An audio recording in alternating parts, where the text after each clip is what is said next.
ஆண்டவர் உங்களோடு இருப்பாராக.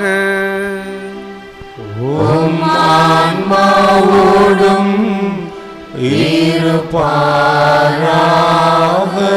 லூக்கா எழுதிய தூய நற்செய்தியிலிருந்து வாசகம்.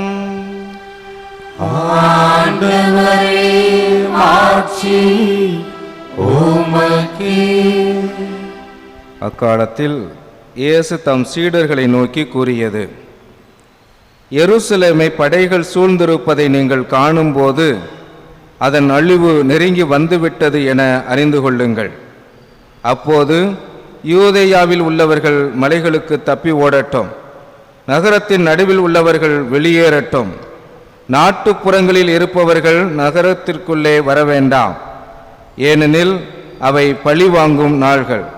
அப்போது மறைநூலில் எழுதியுள்ள யாவும் நிறைவேறும்.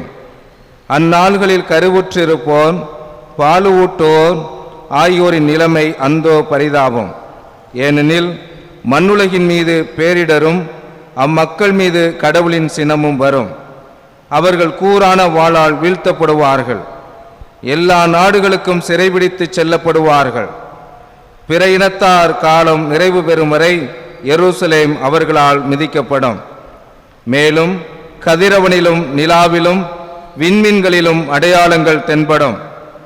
மண்ணுலகில் மக்களினங்கள் கடலின் கொந்தளிப்பின் முழக்கத்தினால் கலங்கி என்ன செய்வதென்று தெரியாது குழப்பமடைவார்கள்.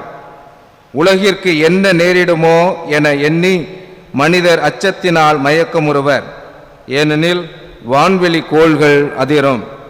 அப்போது மிகுந்த வல்லமையோடும் மாட்சியோடும் மானிட மகன் மேகங்கள் மீது வருவதை அவர்கள் காண்பார்கள். இவை நிகழத் தொடங்கும் போது நீங்கள் தலை நிமிர்ந்து நில்லுங்கள், ஏனெனில் உங்கள் மீட்பு நெருங்கி வருகின்றது என்றார்.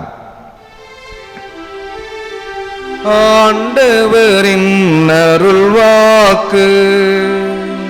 கிறிஸ்துவே உமக்கு புகழ்.